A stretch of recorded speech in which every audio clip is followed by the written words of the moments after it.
Let's take a look at what's happening in the morning papers. A bit of a bigger look at the Daily Maverick tombs and also the Witness. Oh, yeah. We'll get to the Witness in a moment, but always good to have Daily Maverick Associate Editor Spector joining us this morning. Brooks, 2 cups of coffee down this morning. So tell me, why does the EFF obstruct Joburg City Council votes? Well, I mean, in short, it's all about the Benjamins, as they used to say in the United States. It's all about money.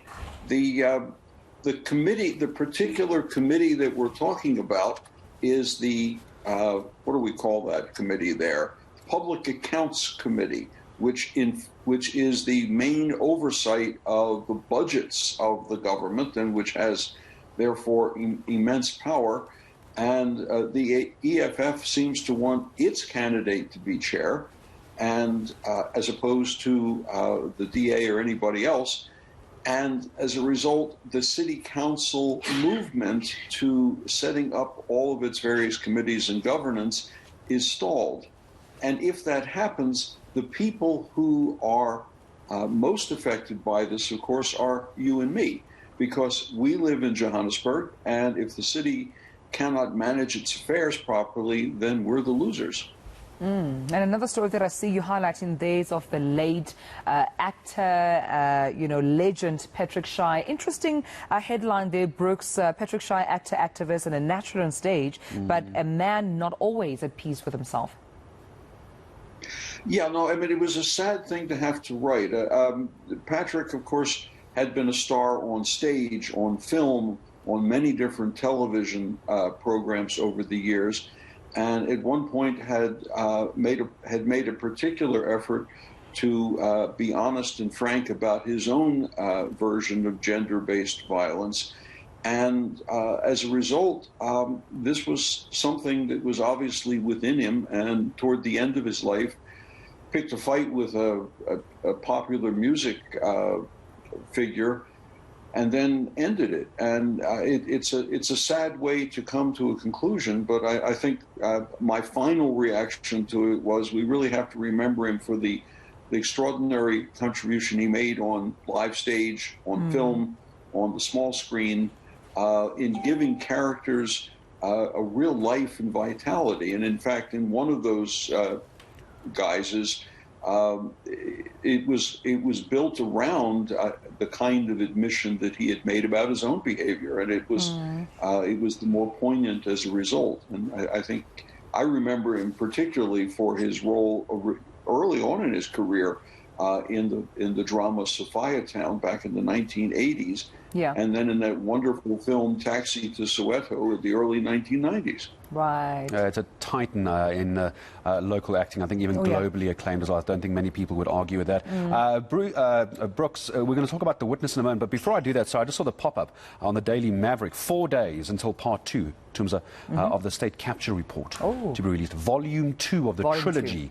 It's coming up in 4 days. No doubts, Brooks, we'll talk to you about that on another day. Just The Witness, let Tums and I just quickly go through this, as we want to ask you about Russia, Ukraine. I wanted to ask you about that, but very quickly, The Witness this morning, proposed gambling bill draws flack. Now, it's a very complicated story. I'm going to try and sum it up very quickly for you.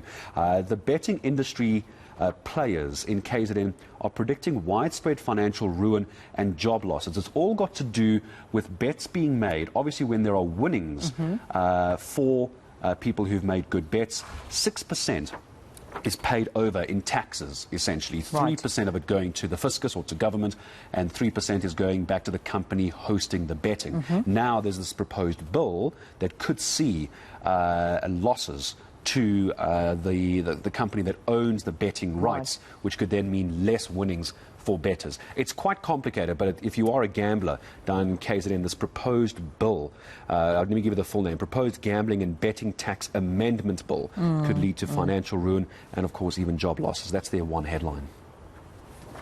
Let's go back to Brooks Spector then as well. Brooks, I just want to leave The Witness there very quickly. I just want to weigh in on you. I've got about maybe a minute and a half, 2 minutes with you on this.